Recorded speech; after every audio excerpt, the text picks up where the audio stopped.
চলে এলাম চা করতে। দুধটা এই যে গরম বসিয়ে দিলাম। একটু চাটা করবি, কিছুই করিস না, একটু যা করব নিজে করব, না হলে হবে না খাওয়া। এত করে যদি সব সময় নিজের খেতে হয়,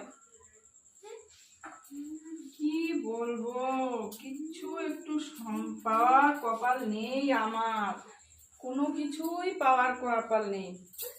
যদি করতে পারি খাবো, না করতে পারলে না খেয়ে থাকতে হয়, এই হচ্ছে আমার কপাল।